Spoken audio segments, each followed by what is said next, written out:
Hi, everyone, and welcome to another episode of Quality QuaranTIME. My name is Alex Vander Johnson. Today, I am doing another solo episode, but before I get into today's topic, I am going to be dropping down to just one episode a week every Wednesday, so a little midweek boost, hopefully, for everybody. 3 episodes a week is a lot of content to make. It's also a lot of content to watch, so I think this will make the most of both your time and mine as I continue to make improvements on the show. The quarantine could potentially be wrapping up sometime soon, so this will sort of be the tail end of season 1. We'll see if there's a season 2 in the winter as they're sort of predicting. Today I wanted to talk about confrontation. It's actually a topic that I wanted to talk about before this week. It's been a difficult week for us here in America. And, we hit the 100,000 death toll mark for the coronavirus. Also, George Floyd was murdered earlier this week. And his murderers they failed to arrest them immediately afterwards. One of them has been arrested now. We'll see what happens with the other 3. And people have a right to be angry and upset. I feel like we've been watching this. I remember the Ferguson unrest in 2014. And I feel like ever since then, we've just been watching video after video after video of,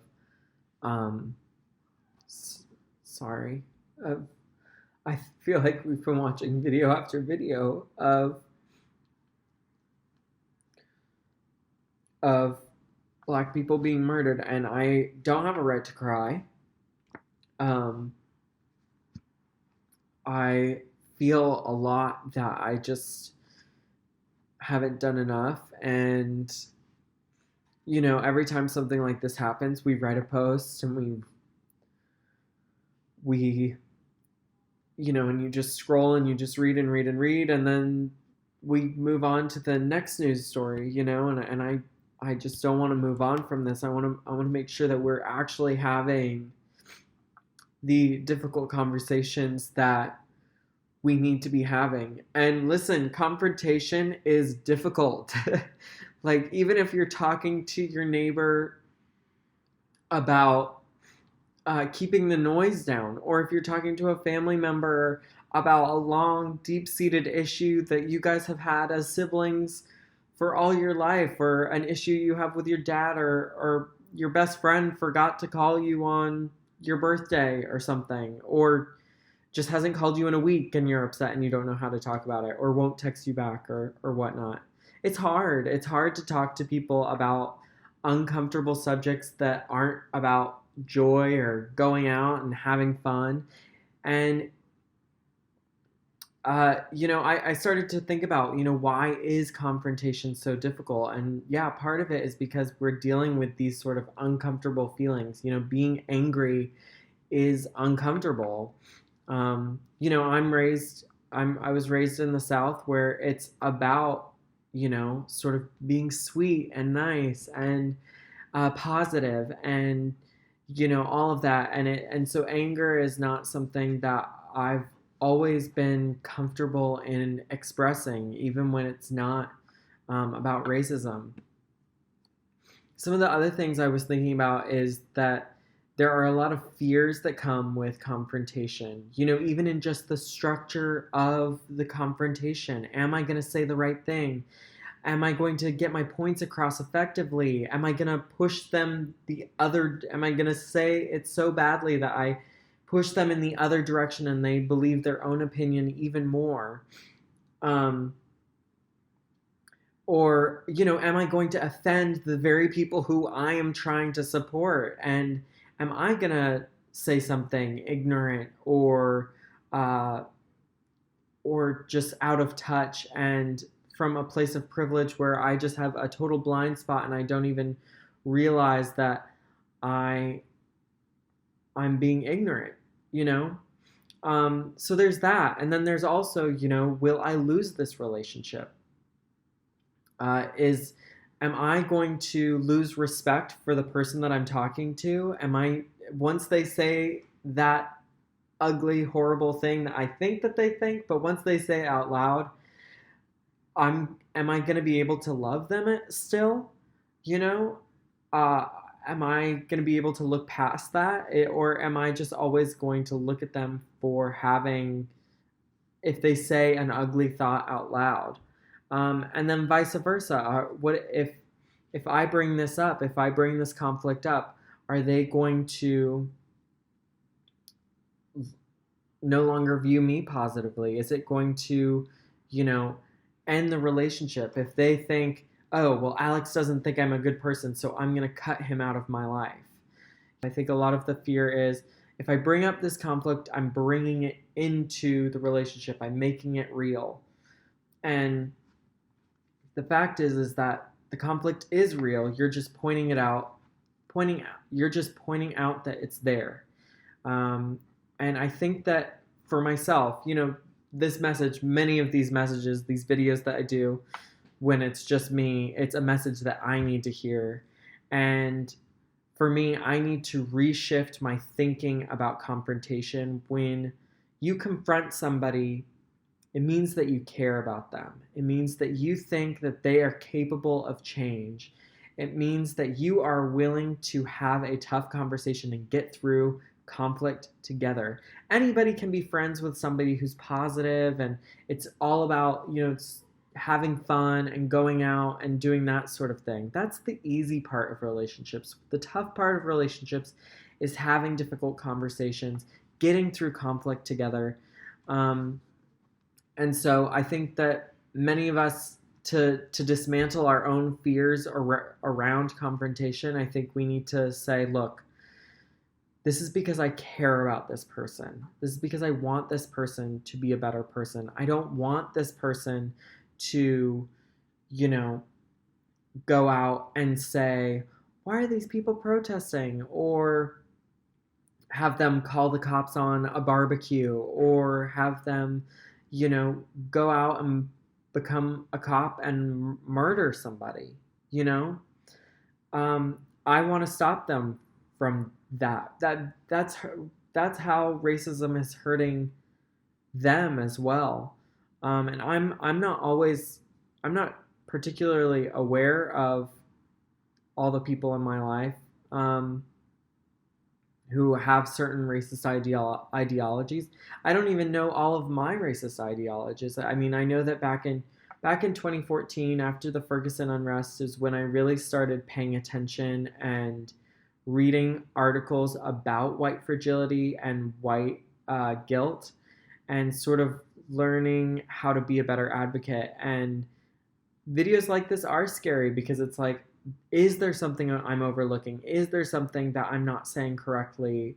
And just how do I be better? But we're at this point now where I think that we have to say something, and I don't want to wait around. Sorry. I don't want to wait around for something to happen to one of my friends or one of my coworkers, and to say that I didn't do something or didn't say something because I was scared of having an uncomfortable conversation. And yes, these are white tears, like, poor me, like I have to have an uncomfortable conversation maybe. I think that, technology has both helped and hurt our ability to confront other people. In some ways, with Facebook and that sort of thing, I've said things online that I don't know if I would be entirely comfortable saying, out loud or to somebody's face. I sort of am allowed to, I give myself permission to be a little angrier and to say what it is that I'm truly feeling. I also feel like I have more control over the message when I'm writing it down and posting it, as opposed to when I'm talking to somebody. I can sort of clearly say beginning, middle, and end of what my point is. I can reference articles, I can point to different resources. When I'm in a conversation, I can't necessarily do that. On a Facebook post, if somebody says something, I can say, hold on, let me go look that up, and then I'm going to respond. So, on some level, I think that Facebook and technology has helped with confrontation. On the other hand, I think that a lot of us have done these sort of digital dumps, especially in 2016 when Trump got elected. I think a lot of people defriended people who didn't align with their political views. And I get it. Like, a lot of those political views are ugly and I mean, blatantly racist and ignorant. And it's like, oh, I don't have the patience or the energy to read this from this person. And I sort of think it's the same thing with the Amy Cooper situation. I don't know if it's the right move to just fire Amy Cooper. Her employers, her community is responsible for her. Why not have a racism training at work? I mean, if she works there, then I'm sure some of her coworkers have similar beliefs. Maybe they don't. I mean, I've had coworkers where I'm like, ooh, I don't think anything like that person. But, I think that we need to have racial sensitivity trainings. And I think that instead of just blocking people, cutting people out, dropping them, I think we need to take accountability for them and teach them and teach all of us how to be better people. So that's what I'll say about that, about technology. And then finally, I just want to take ownership because as hard as it is to confront other people, it's also hard to confront yourself. If there's anything in you that's uncomfortable, or I don't know if you've ever been criticized before, but to have the realization of that you are not a fully formed human being who always says and does the right thing is hard. It's hard, and it's hard to deal with those criticisms.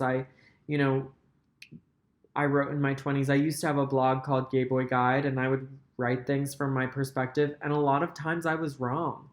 And people would message me, and friends would sometimes message me and say, "Hey, Alex, this really hurt my feelings," or "I didn't agree with this, and this is why, because in my experience, it's like this."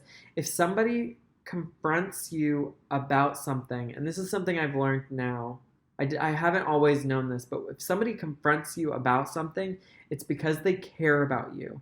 It's because they think that you can be a better person, and they want to help you, and they have overcome all of those insecurities that I was talking about earlier. They are trusting you to listen to them, to not shut them down, to not write them off as crazy or sensitive, overly sensitive.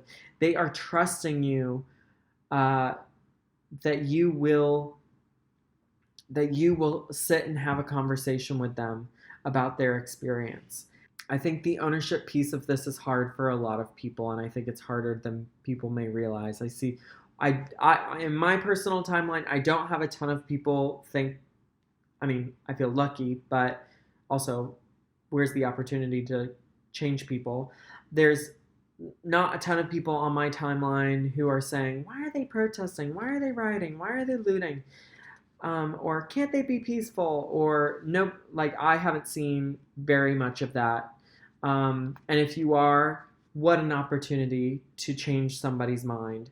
I know that it's frustrating right now, but anyways, on my timeline, I'm seeing a lot of, wow, shame on Amy Cooper, shame on, I'm not like that. I don't have any of that. These white people are very different from me. I'm not any of these white people. This problem is not me. And I think that all of us have to sort of take accountability, look inside, and say, who or what can I change?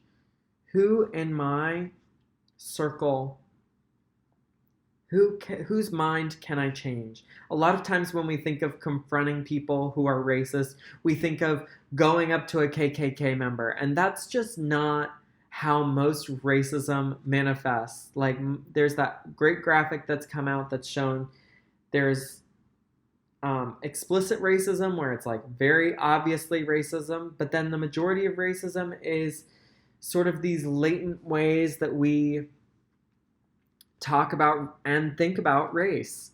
And I I want to commit to being better, and I want to commit to other people making the people around me better, and I'm not always going to do that the right way, and I'm going to make mistakes. And I mean, starting with this video, if there are blind spots, privileged blind spots that I'm not seeing, if I'm sorry for those breakdowns, but if those breakdowns to you look like, what are these white tears? I want you to say something. I'd love for you to say something, and help me be a better person. And I'm not saying that one of the ways that I think is, unintentional white privilege or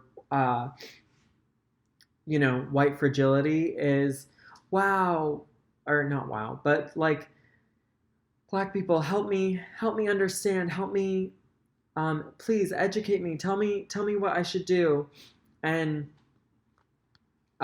it's I recognize that it's not Black people's job to educate me, and trust me, I'm well, I don't know how you can trust any white person at this point, but I am committing myself to learning about racism and speaking out about racism and learning, just reading more and doing more, because this has gone on for so long. I've seen Black people try to do everything to try to get people to listen to them and understand them and to see their perspective and their point of view. And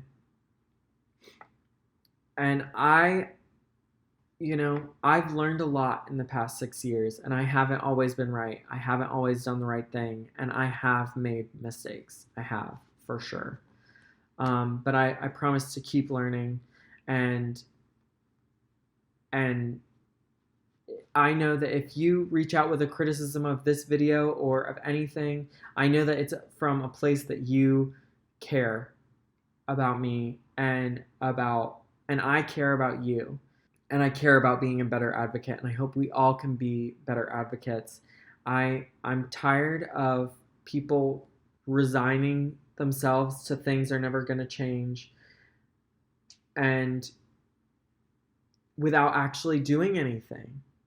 Like, it's one thing if you've done so much and you're like, oh my gosh, nothing's ever going to change. But if you're saying nothing's ever going to change and you haven't actually done that much, like, there are so many people right now around me who are saying Trump's going to get elected in November. It's going to happen. It's going to happen. But then they're not doing anything. I don't see them doing anything to change people's minds, or they're not making videos or whatever. And that's another thing is I really think, the posts are lovely. I'm learning a lot. I'm reading a lot. But I want to see people's faces. I want to see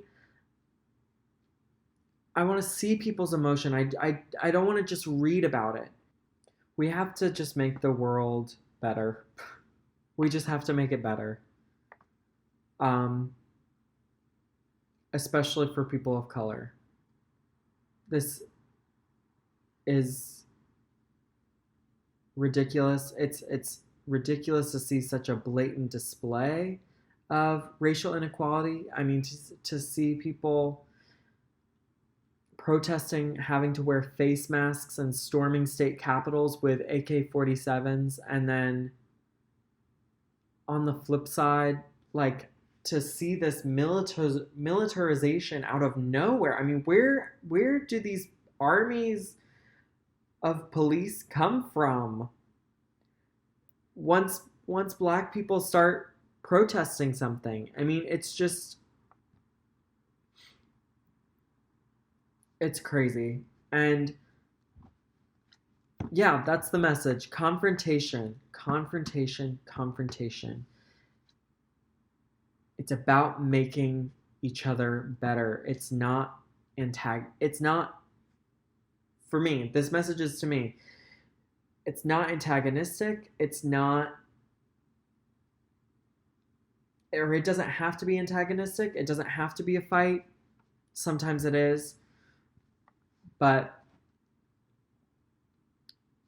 you are capable. You're capable of having difficult conversations. You can do it. I believe in you. You're a smart person. You're going to make mistakes, but you're smart enough to learn from them. All of us are. All of us are. Thanks for spending this quality quarantine with me. I'll see you next Wednesday. Thanks for tuning in to Quality QuaranTIME. See you next time.